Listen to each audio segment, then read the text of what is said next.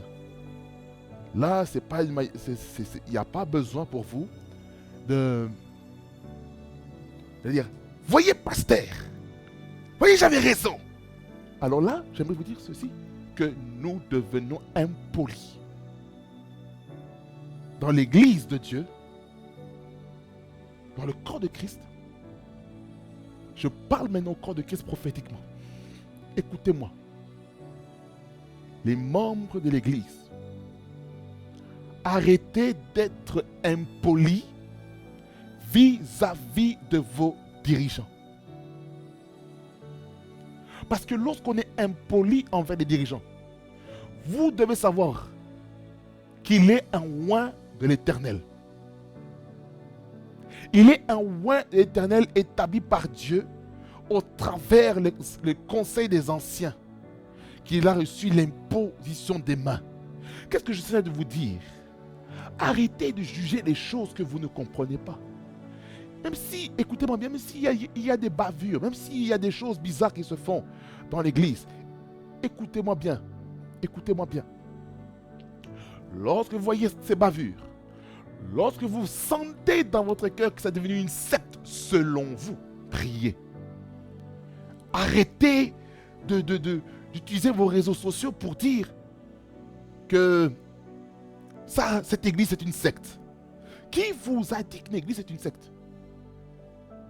Qui vous a dit ça? Qui vous a ensorcelé? Cela, ça prouve combien plusieurs chrétiens qui sont comme des bébés spirituels n'ont pas appris à renouveler leur intelligence. Lorsqu'on ne renouvelle pas son intelligence, j'aimerais vous dire par là, on va dire n'importe quoi sur la toile publique. On va commencer à utiliser sa chaîne YouTube pour parler mal des serviteurs de Dieu. Oui, il y a des bavures. Oui, il y a des hommes et des femmes qui ont déplacé les bornes que les anciens et les aînés ont placées avant nous. Oui, ça existe. J'aimerais vous dire ceci. Ça ne date pas d'aujourd'hui, mes bien-aimés dans le Seigneur. Lorsque vous lisez la Bible, de Genèse à l'Apocalypse, vous allez voir qu'il y a eu pas mal de dérives. Ça existe. Cham a exposé la nudité de son père dans le livre de Genèse, mes bien-aimés dans le Seigneur. Mais ses frères n'ont pas voulu regarder la nudité de leur père. Ils ont pris le tissu pour se coucher et ils ont reculé. Ils ont reculé pour couvrir leur père. Et qu'est-ce qui s'est passé? Et puis ils sont sortis. Qu'est-ce que ça veut dire, mes bien-aimés dans le Seigneur?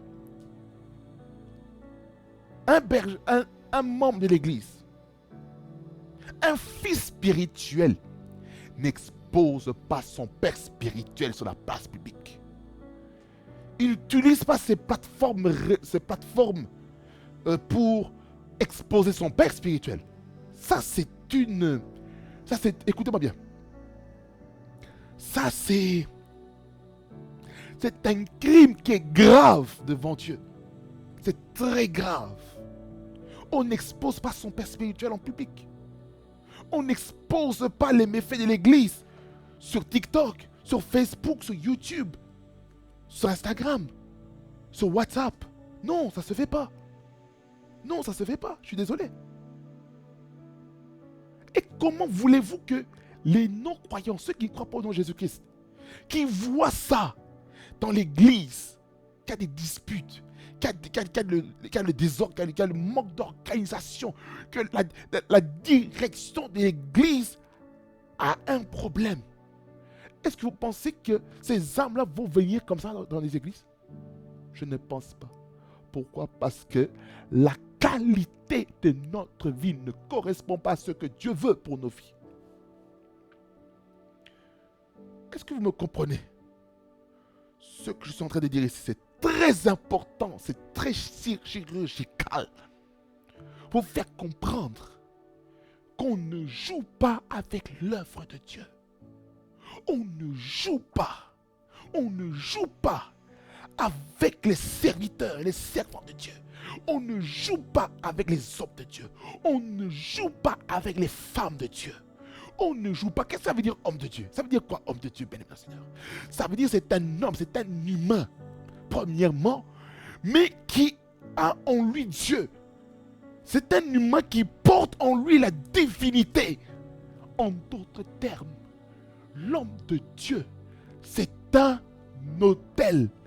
C'est l'arche de l'alliance qui est en train de marcher avec vous, avec les tables de la loi, le bateau, avec la verge d'Aaron qui fleurit, et tout ce qui a un rapport avec la sacrificature aaronique et mosaïque. Oh, mes bien-aimés, écoutez, c'est comme ça, plusieurs d'entre vous, vous avez expérimenté des malheurs, des malédictions sur vous, sur vos familles. C'est parce que vous avez touché à loin de Dieu. Même si l'homme de Dieu n'a pas dit de sa bouche. Mais de par votre attitude, votre comportement, vous avez fermé les cieux sur votre tête. Vous mentionnez Dieu dans votre bouche. Mais la qualité de votre vie est mauvaise. Écoutez. C'est pourquoi un enfant de Dieu doit faire attention avec sa vie, avec sa qualité de vie. Je suis un enseignant là maintenant. Je ne prêche pas, j'enseigne. Pour vous faire comprendre qu'on ne joue pas avec l'œuvre de Dieu. Parce que j'en ai enseigné, mais je sens aussi l'onction prophétique sur moi aussi par rapport à ce message. Par rapport à la qualité du prédicateur. Quand je parle prédicateur, c'est homme comme femme. Hein? Parce qu'il y a ici des prédicatrices attitrées. Écoutez, moi, attentivement.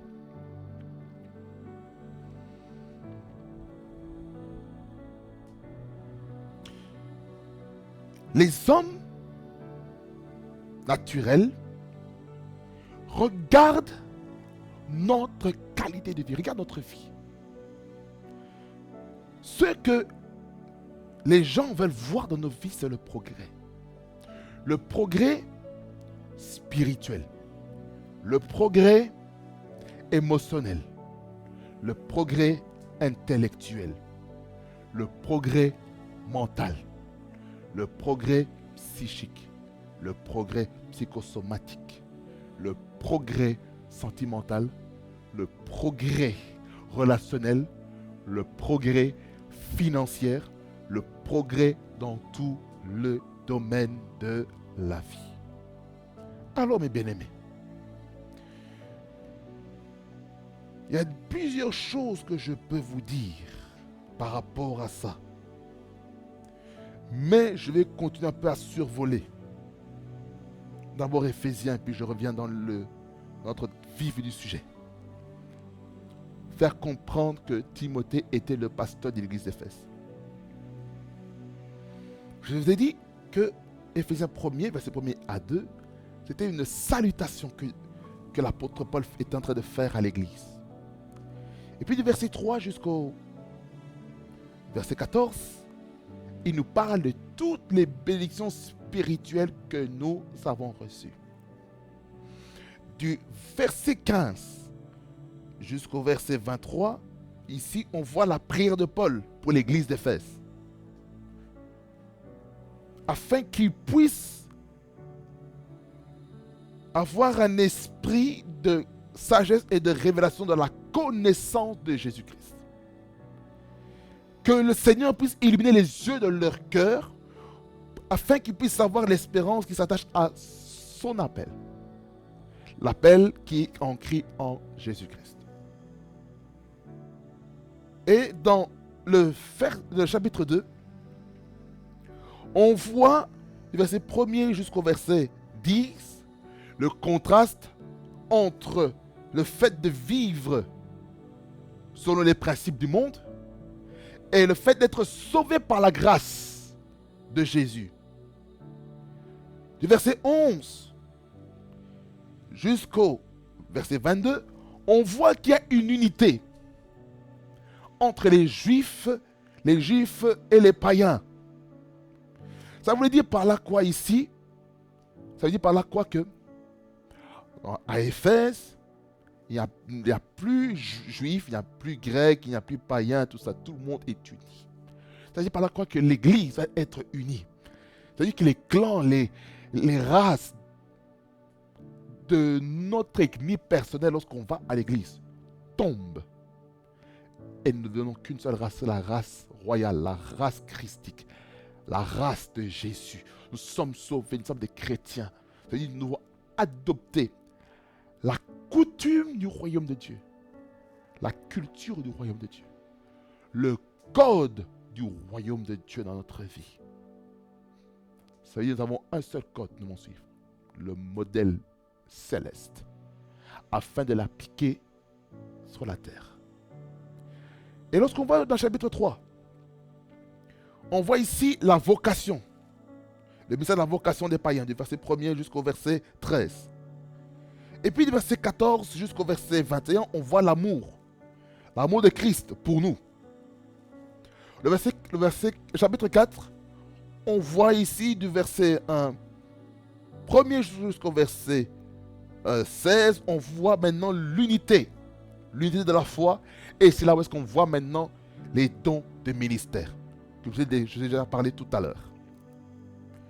Ensuite, du verset 17 jusqu'au verset 32, on voit la partie où nous devons nous dépouiller du vieil homme et nous revêtir de l'homme nouveau. Ça veut dire par quoi nous devons nous enlever tout ce qui est obstacle à Dieu. On doit les mettre de côté. Quelqu'un dit Amen là parce qu'il est. Là je suis en train de survoler un peu Éphésiens pour vous faire comprendre des choses. Là je n'entre pas en profondeur. Et puis ça continue toujours par rapport au dépouillement de vieil homme et au revêtement de l'homme nouveau. Ça va jusqu'au chapitre 5, verset 1er, jusqu'au verset 21. Et puis du verset 22 jusqu'au verset 33, on voit maintenant le lien entre l'Église et Jésus-Christ dans la relation maritale. Le lien qu'il y a entre la femme et le mari, savoir la femme représente l'Église et le mari représente Jésus-Christ. Et en fonction de ça, maintenant, on sait comment il faut se comporter dans la maison de Dieu. Et puis dans le chapitre 6, verset 1 jusqu'au verset 4, on voit un petit peu la relation dans la famille, l'obéissance par rapport aux enfants et les parents. Et puis le verset 5, on voit rapidement le lien entre les employés et les patrons d'entreprise. C'est-à-dire qu'il y a des principes ici qui parlent comment être des bons employés, des bons ouvriers au travail. Et on voit ici comment les patrons d'entreprise doivent se comporter. Patrons d'entreprise chrétiens comme non chrétiens. Mais ici, on parle beaucoup plus aux chrétiens. Les serviteurs chrétiens, les employés chrétiens qui vont travailler auprès des maîtres. C'est pas seulement. Ça veut dire que en tant qu'employés, nous devons avoir un certain comportement. Même si les autres, dans le travail, ils parlent mal de leur chef, mais vous, ne parlez pas mal de votre chef. Ça veut dire que notre Dieu, entre le serviteur et le Seigneur et le maître, est le même. Et puis, du verset 10 jusqu'au verset 20, on voit l'importance de s'armer spirituellement, l'armure spirituelle du chrétien. Et c'est là parce qu'on voit maintenant la notion du combat spirituel. C'est là parce qu'on voit les différents niveaux de hiérarchie spirituelle que nous devons confronter pour avoir la victoire dans sa vie, dans son territoire, dans son domaine, dans les choses que nous sommes en train de faire. Et puis le verset 21 jusqu'au verset 24, c'est la salutation finale. C'est des paroles de bénédiction sur l'Église. Vous voyez? Là, j'ai survolé Éphésiens. Maintenant, je retourne dans le chapitre que je suis en train de parler. 1 Timothée chapitre 4. Sur la qualité de vie du prédicateur. Le verset 11, en fait, il nous dit ceci. Dans laquelle l'apôtre Paul, qui est le père spirituel de Timothée, il dit déclare ces choses et enseigne-les. Quelles sont les choses que pasteur Timothée doit enseigner à son église à Éphèse? Parce qu'il est dit ceci dans 1 Timothée chapitre 1er, le verset 3. Il est écrit ceci. Je te rappelle l'exhortation que je t'adressais à mon départ pour la Macédoine. Là, on voit vraiment l'apôtre Paul dans sa casquette vraiment de missionnaire. Hein. Il est apôtre. Il part en Éphèse.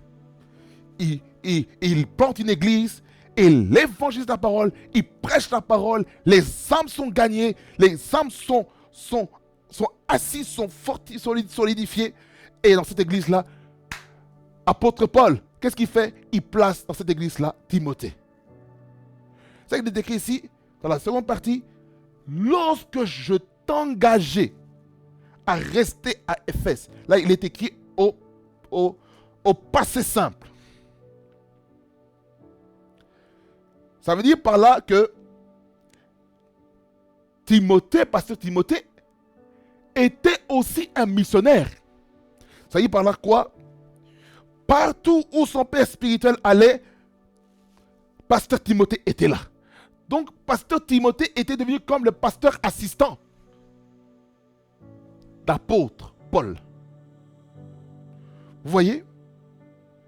Et c'est là maintenant que dans l'église, on a comme l'impression que lorsque maintenant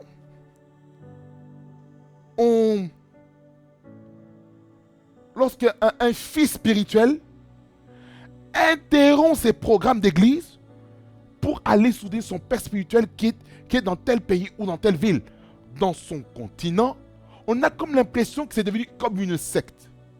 Non. La relation spirituelle entre le père spirituel et le fils spirituel, c'est la plus importante. Parce que c'est là où se trouve la couverture spirituelle. Écoutez-moi bien.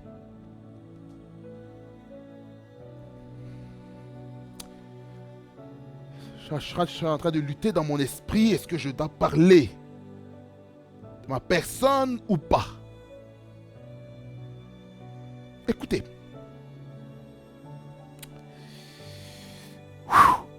Je vais faire avec un nom d'emprunt.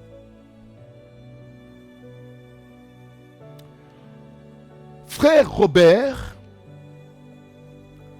qui habite à Liège, a une relation étroite avec son père spirituel qui habite à Longwy. Et ses parents spirituels s'appellent pasteur Jean-Thomas. Et sa maman spirituelle s'appelle Yvette. Il a une relation étroite avec eux au travers sa venue, ses déplacements dans l'église de l'église, l'assemblée locale de son père spirituel qui est établi au Grand-Duché du Luxembourg à Bertrange. Il a une relation étroite avec, parce que sa couverture spirituelle en dépend. Et les choses qui se trouvent en son père spirituel, le fils ne peut pas le recevoir à distance. Il doit aller là où est-ce que son père spirituel se trouve pour recevoir la chose. Vous voyez? Ça, c'est son père. C'est sa couverture spirituelle. Ça veut dire, s'il y a un danger dans la vie de son fils spirituel, le père spirituel, là où est-ce qu'il est, il prie pour son fils qui habite à Liège, ou qui habite peut-être à Bastogne, ou à Arlon, ou peut-être à Namur, que sais-je. Il prie pour son fils, afin que Dieu fortifie son fils, afin que les choses qui le dérangent soient enlevées. Parce que le père spirituel devient l'intercesseur pour son fils spirituel. Et ce père spirituel, lorsque le temps viendra, deviendra son coach, son mentor, celui avec qui il pourra avoir un accès facile. Peut-être le père spirituel, il n'est peut-être pas le coach ou le mentor, mais là, le Seigneur dirige le fils spirituel auprès d'un mentor dans certains domaines. Et ce fils spirituel peut faire de son père spirituel un coach par rapport à sa vie. C'est la raison pour laquelle ce jeune-là, ce jeune frère a besoin de ce contact. Pas seulement physique, mais il peut prendre aussi son téléphone pour parler ou lui envoyer un message, peut-être sur Messenger, sur n'importe quel canal, même s'il n'a pas encore son numéro de téléphone. Mais il fait les choses correctement. Il a une bonne relation. Pourquoi? Parce que ce sont les choses de Dieu. Je vais vous dire quelque chose, la différence entre les parents biologiques et le parent spirituel. Est-ce que je peux vous le dire? Je vais vous le dire. Les parents biologiques sont des personnes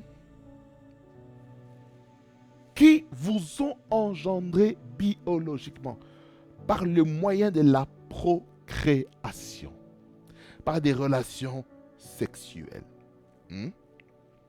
Écoutez-moi bien.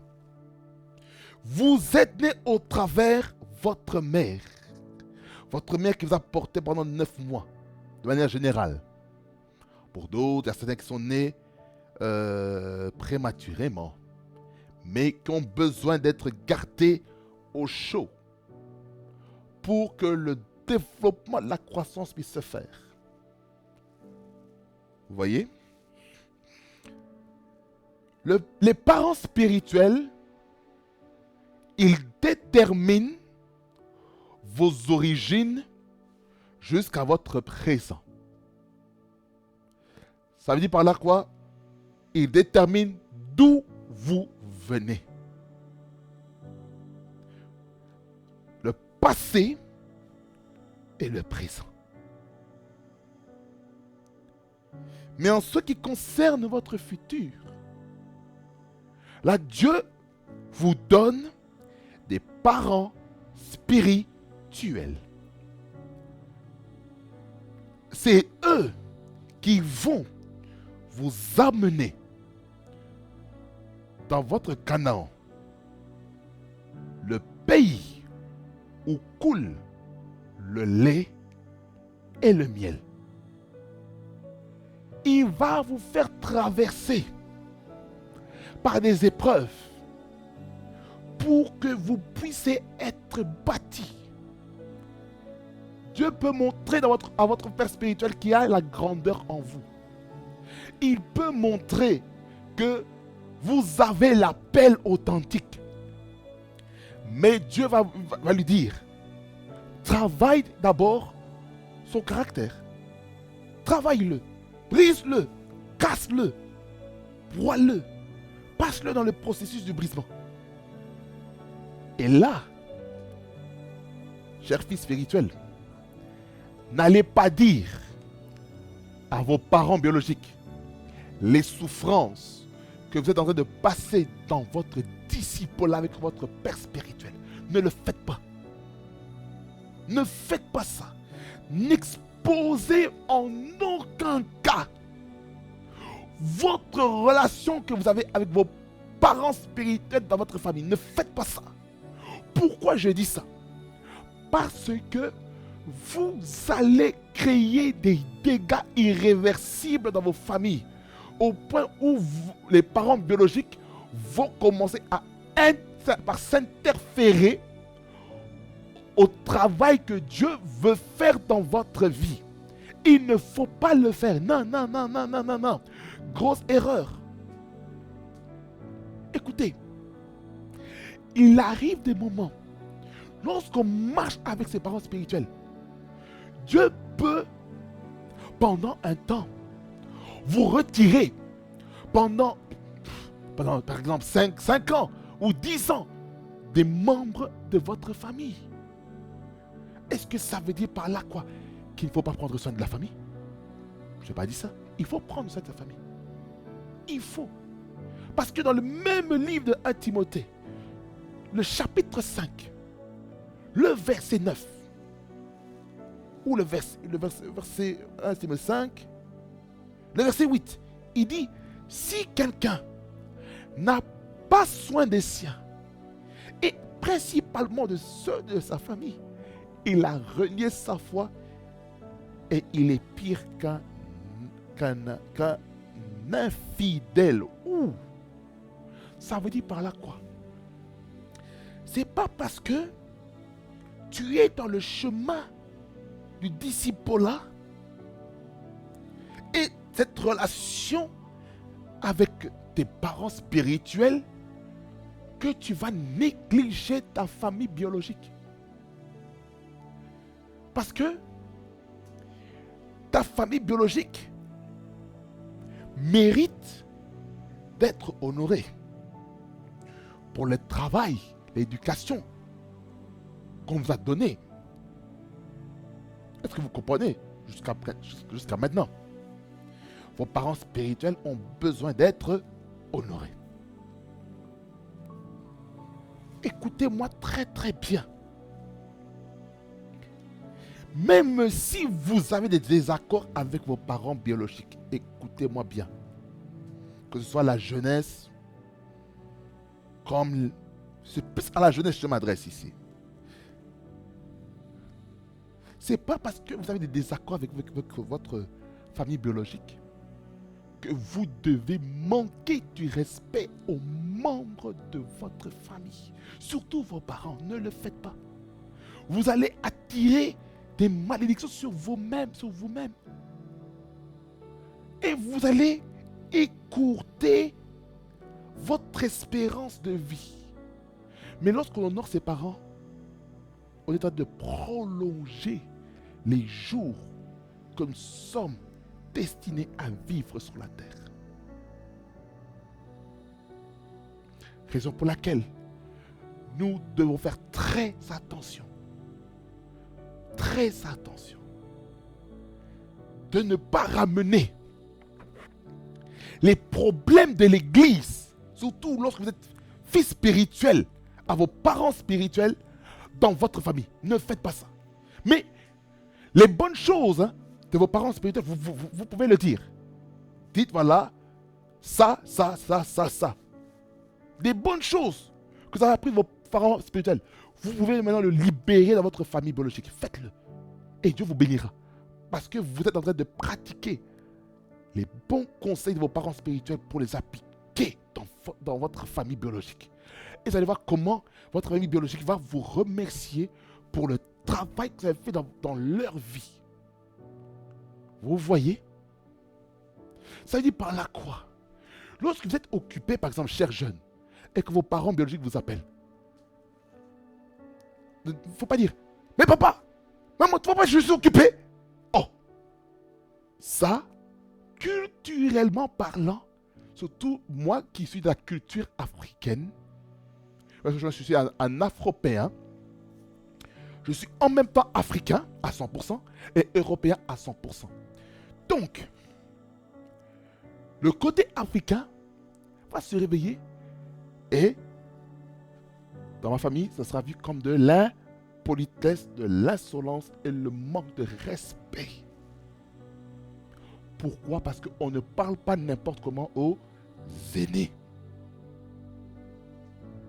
Raison pour laquelle nous devons faire très attention. C'est pas parce qu'on est fils spirituel qu'on peut dire n'importe quoi à ses parents biologiques. Non.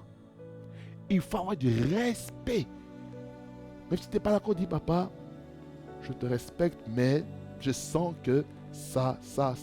Tu le dis calmement, poliment.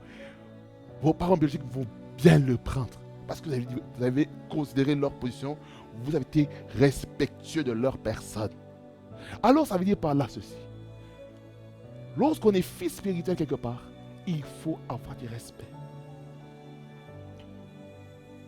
C'est la raison pour laquelle nous avons besoin d'entretenir la relation père-fils spirituel à l'église, plus lorsqu'on est chez soi à domicile ou au travail, on envoie peut-être un texto ou on a contact avec le Père afin que le Père puisse libérer des paroles sur nous aussi. Parce que Dieu aussi va se révéler aussi à votre Père spirituel par rapport à votre vie. Ça, il faut être attentif à sa vie. Et il faut avoir des bonnes relations avec sa famille biologique. Même si vous êtes trop loin, à 400 km de vos parents, continuez toujours de les respecter. Comment? En les appelant. Bonjour papa, bonjour maman, comment ça va? Ou vous appelez votre petit frère, votre petite soeur, comment ça va? Tu demandes comment ils vont. Tu demandes, tu t'appelles peut-être tes neveux, tes nièces, là parce qu'ils sont dans le monde entier, tu les appelles afin de passer un temps qualitatif avec eux. Même si tu ne passes pas beaucoup de temps, mais c'est la qualité qui compte. C'est pour ça que je parle de la qualité de vie du prédicateur. La qualité de vie du prédicateur.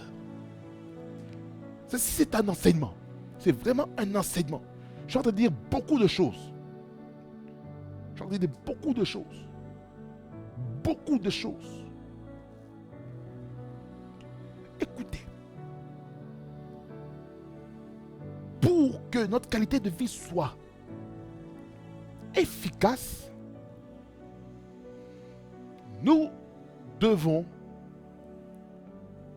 être des modèles dans ces domaines que je vais citer maintenant. Et je vais développer aussi. Dans le verset 12, il dit que personne ne méprise ta jeunesse. Cela implique que pasteur Timothée était un jeune pasteur. Quand on parle de jeune, c'est peut-être entre 20 ans et 30 ans ou 35 ans. Ou c'est peut-être entre 12 ans jusqu'au-dessus. Je ne sais pas quel âge il avait, le pasteur Timothée. Je ne sais pas. Mais là, ça demande une étude encore systématique théologique pour essayer de savoir quel âge il avait pasteur Timothée. Mais soit un modèle pour les fidèles. Quand on dit soit un modèle pour les fidèles, ça veut dire que nous devons être un exemple pour les fidèles. De quelle manière nous prédicateurs, les aspirants prédicateurs, les exhortateurs, dans quel domaine sommes-nous appelés à être des exemples pour les fidèles? La première chose, c'est en parole, c'est-à-dire le verbal, l'aspect oral. Ça dit par là quoi? Ta manière de dire les choses, ta manière de parler va soit attirer les gens ou soit les rejeter. Raison pour laquelle, en tant qu'enfant de Dieu, nous avons comme responsabilité vraiment de dire les choses correctement. Ça veut dire que nos paroles doivent être gracieuses et accompagnées de sel. C'est-à-dire que dans nos paroles, il doit se trouver la grâce et la vérité. Parce que Jésus-Christ, il est venu sur la terre afin d'amener la grâce et la vérité. Mais Moïse, il est venu amener quoi? La loi et les prophètes. Jésus est venu avec la grâce et la vérité. La grâce et la vérité. C'est pourquoi la grâce, si je dois aller dans le domaine automobile, la grâce c'est quoi? C'est le fait d'appuyer sur la pédale d'accélérateur. Tu fonces. Mais la vérité va te permettre d'appuyer un peu sur la pédale de frein pour éviter que tu te casses la figure, pour éviter que tu consommes trop de carburant. C'est ce que nous avons besoin. On a besoin de la grâce et de la vérité dans nos paroles. Ce qui signifie que il y a une manière d'amener une vérité à quelqu'un. C'est-à-dire qu'on ne dit pas de la vérité n'importe comment. Est-ce que quelqu'un dit Amen? On n'apporte pas la vérité n'importe comment. Est-ce que quelqu'un me suit jusqu'ici? On ne dit pas n'importe comment. On ne parle pas n'importe comment. Ça dit par là quoi? Lorsqu'on parle en parole, ça dit par là quoi? On ne parle pas n'importe comment à un vieillard. On ne parle pas n'importe comment à une maman. On ne parle pas n'importe comment à un papa. On ne parle pas n'importe comment à un jeune. Que ce soit jeune garçon ou jeune fille. Jeune homme, jeune femme. Non. On ne parle pas n'importe comment. Ça veut dire qu'il faut qu'on respecte les gens. On doit les respecter. Si on ne respecte pas nos aînés, c'est grave.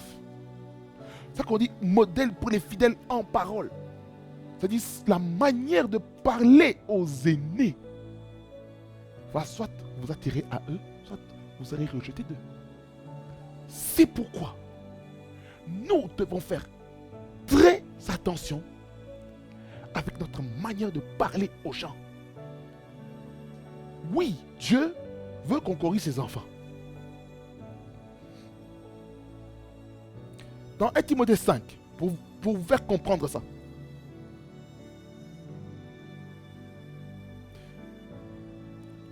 1 Timothée 5, versets 1 et 2. Il dit ceci: ne réprimande pas rudement le vieillard, mais exhorte-le comme un père. C'est même si tu vas apporter une vérité à un papa, et que toi peut-être en tant que prédicateur, tu es jeune, mais il faut parler avec du respect avec un papa. Il faut parler comme si vous êtes père spirituel de l'église, mais vous devez parler dans la position d'un fils pour eux. Vous ne devez pas parler comme si on parlait à un gamin. Non. Je me rends compte que il y a beaucoup d'impolis dans l'église. Parmi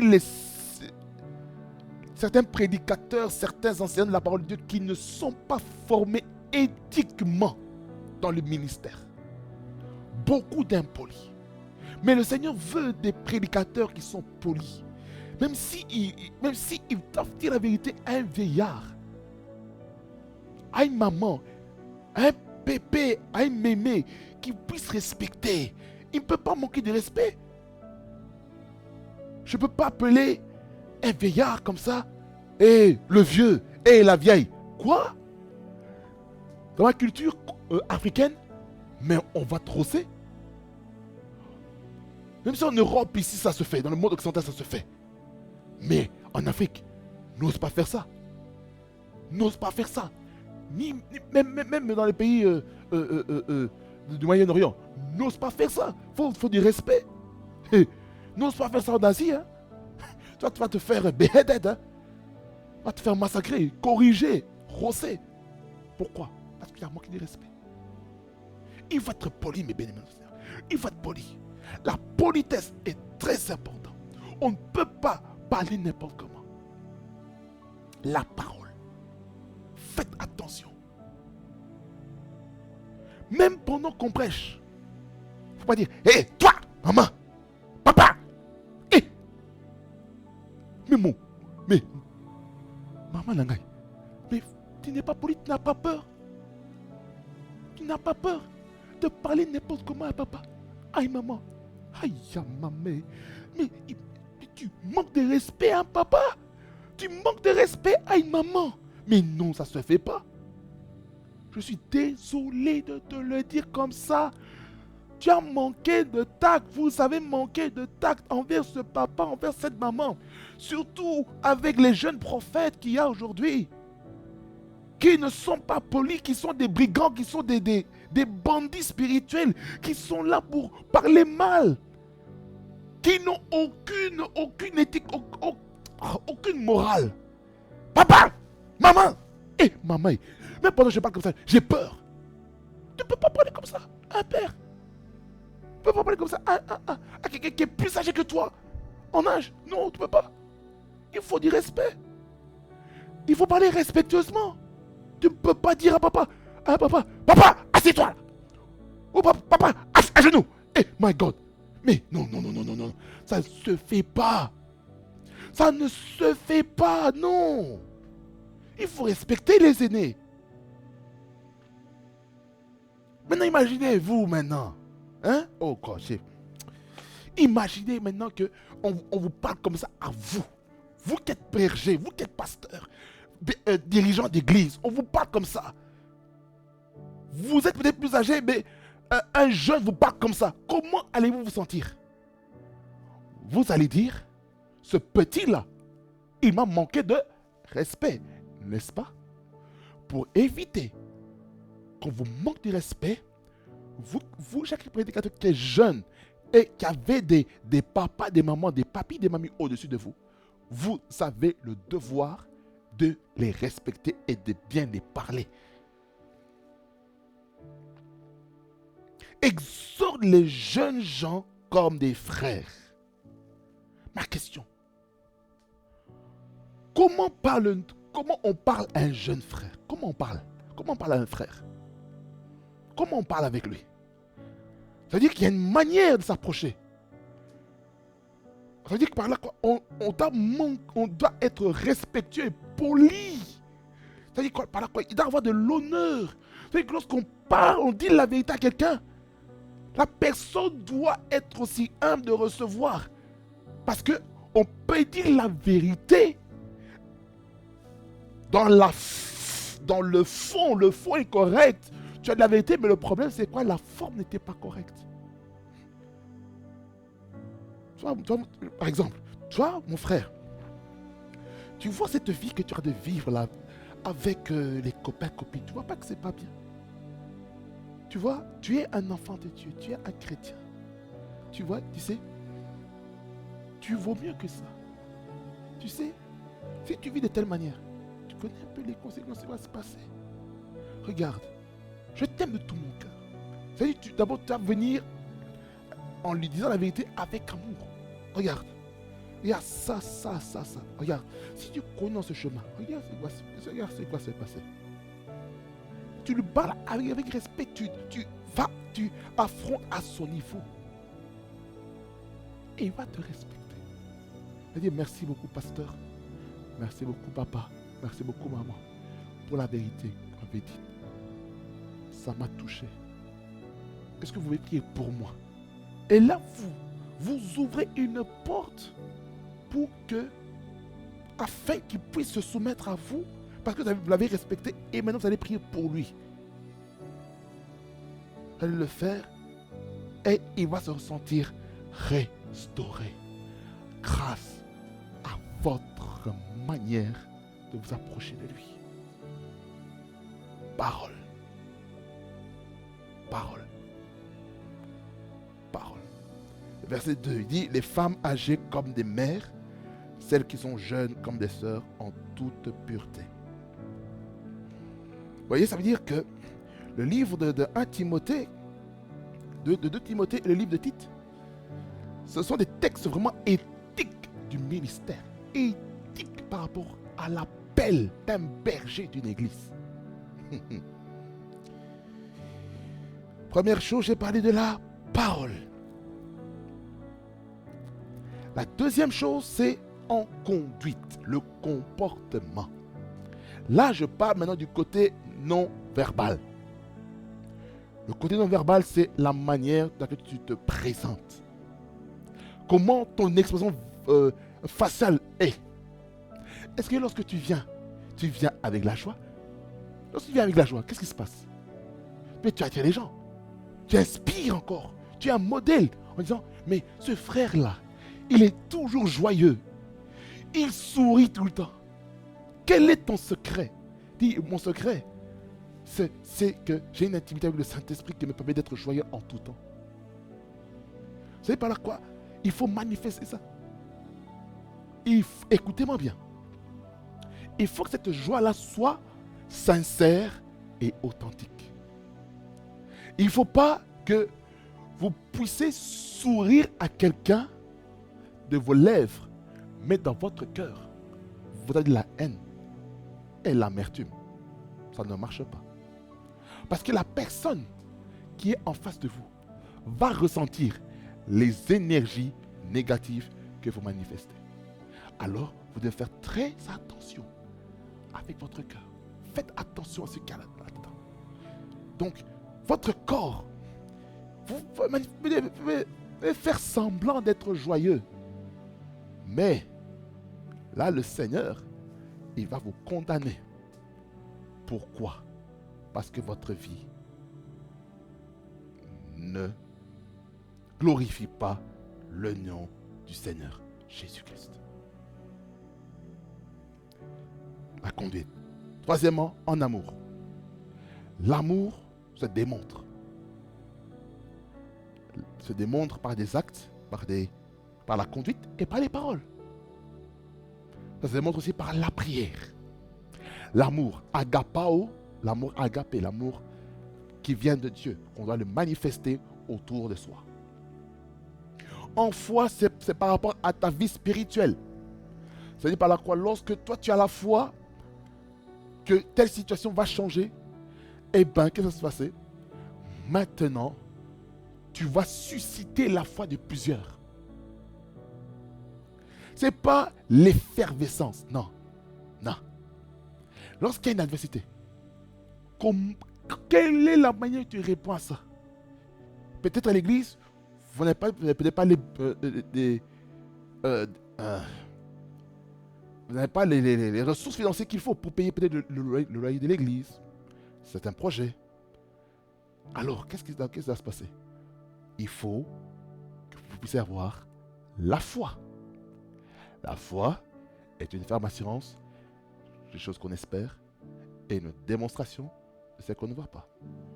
Pour l'avoir possédé, les anciens ont obtenu un témoignage favorable.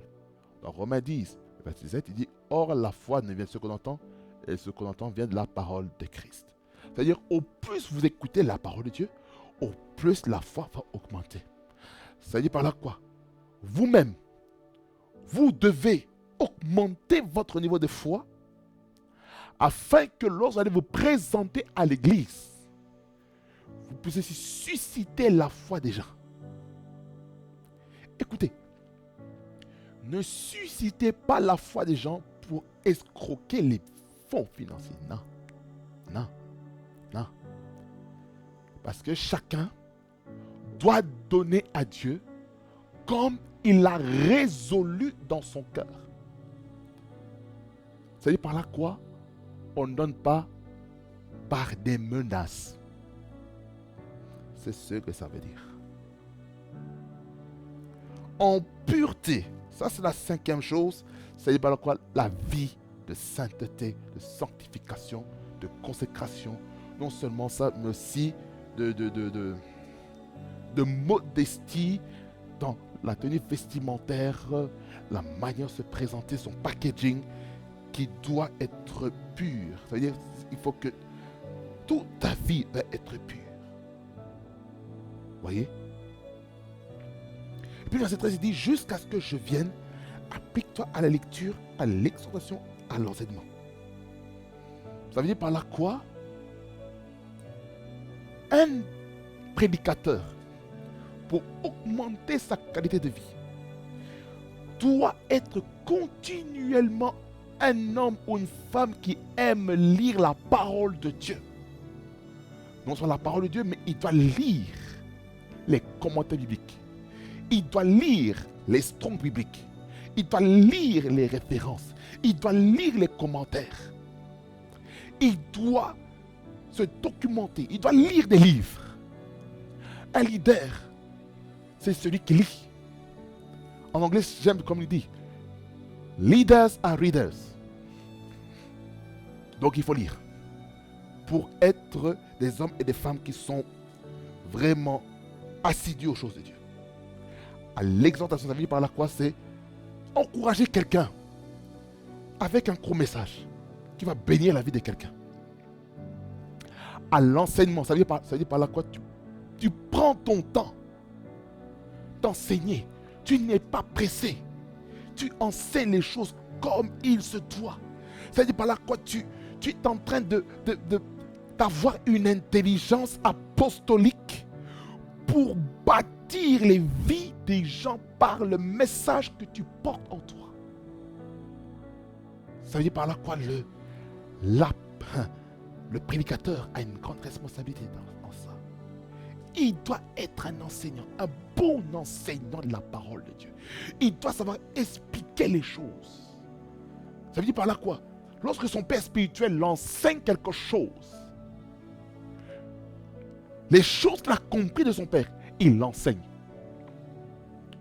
Là où est-ce qu'il est? Ce qui signifie que le fils spirituel doit être une personne qui prend le temps d'écrire ses notes. Il doit écrire les notes.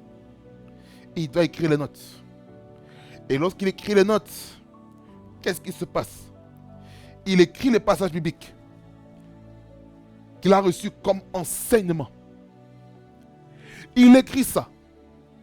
Ensuite, il écrit les définitions, les vérités que son père spirituel lui a enseignées. Ça dit par là quoi? Lorsqu'on enseigne, on enseigne ce que Dieu nous dit et on enseigne aussi ce que notre Père spirituel nous a enseigné. Et c'est là où est-ce que maintenant, ceux qui n'ont pas une intelligence renouvelée, ils vont dire que le fait de mentionner tout le temps son père spirituel dans ses prédications, ils vont dire voilà qu'on est en train d'adorer un homme, qu'on est en train de faire le culte de la personnalité. Oh non, on fait de l'homme de Dieu un Dieu ou une idole. Non. C'est le principe de l'honneur. Écoutez,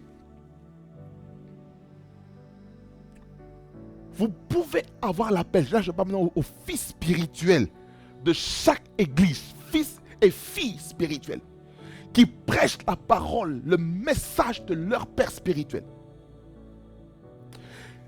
Continuez à honorer vos pères spirituels partout là où est-ce que vous allez. Dans votre église. Faites connaître aux membres de vos églises qui est votre père spirituel. Qui est-il? Ce sont peut-être vos fils spirituels à vous. Mais écoutez-moi bien. Vous aussi, vous êtes fils de quelqu'un. Vous avez un père spirituel. Écoutez. Votre père spirituel vous a envoyé dans une extension d'une église. Dans cette extension-là, reconnaissez l'autorité qu'il vous a envoyée dans ce territoire-là. Le jour où vous n'allez plus honorer votre père spirituel dans le territoire où vous êtes, c'est à ce jour-là que vous allez commencer à expérimenter un déclin dans votre église. C'est à ce moment-là que vous allez expérimenter des difficultés économiques dans cette église-là, dans cette assemblée-là. À ce moment-là, vous allez expérimenter une baisse des membres parce que vous n'avez pas honoré l'onction qui vous a établi. Il y a des principes spirituels qui ne sont pas des principes humains. Arrêtons de mettre le côté humain dans le ministère, dans les choses de Dieu. Non, non, non, non. Il faut que les choses spirituelles restent les choses spirituelles. C'est pourquoi lorsque vous enseignez la parole, enseignez la sainte doctrine. Prêchez l'évangile. Dites voilà ce que la Bible dit par rapport à tel sujet. Mais si vous n'avez pas compris un point, allez vers l'autorité spirituelle. Allô papa, allô papa, comment ça va? Papa, j'ai une question par rapport à tel point. Parce que j'ai en face de moi des personnes qui me posent cette question, mais je n'étais pas en mesure.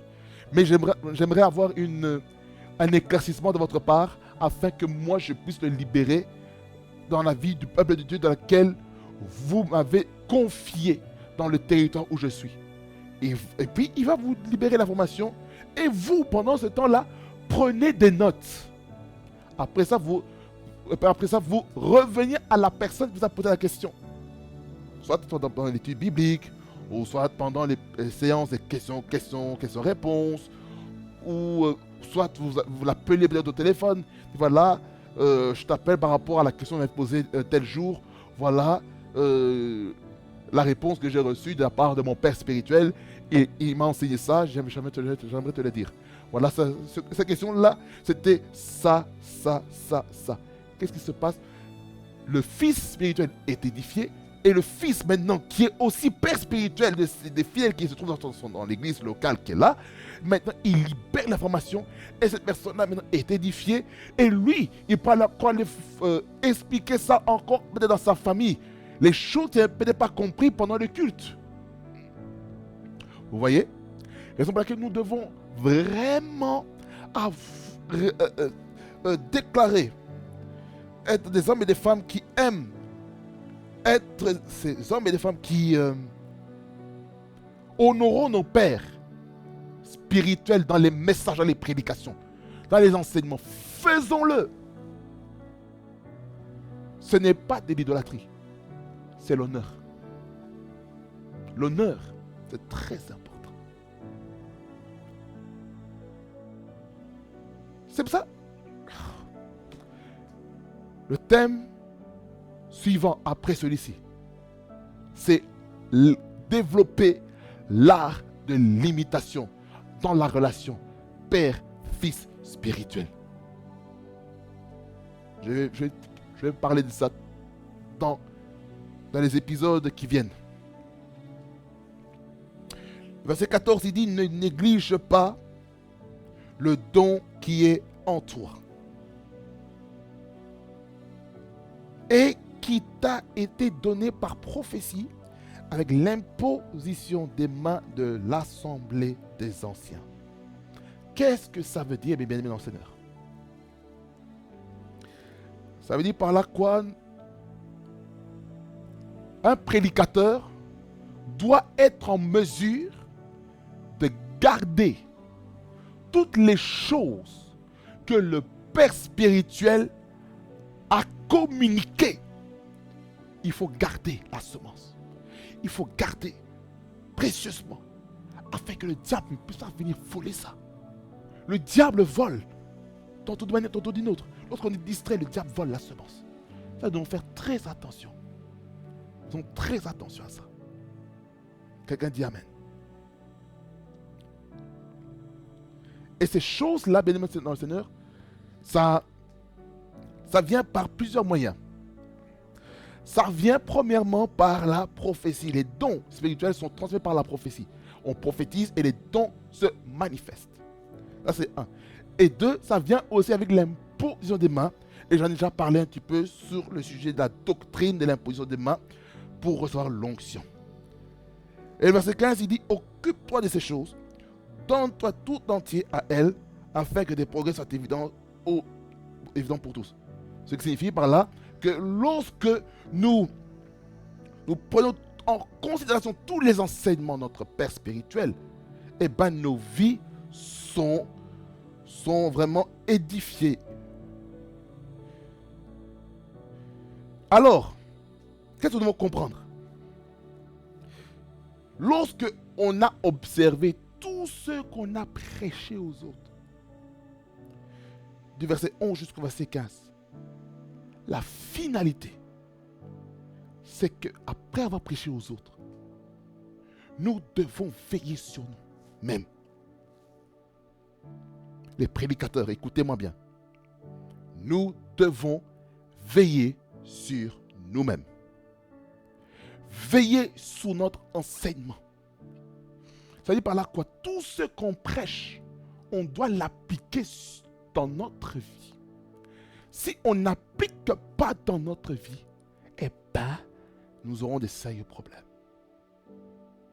Parce que dans le jugement du tribunal de Christ, nous serons jugés sévèrement par rapport à ce qu'on aura prêché. Quelqu'un dit Amen. Nous devons faire très attention à ça.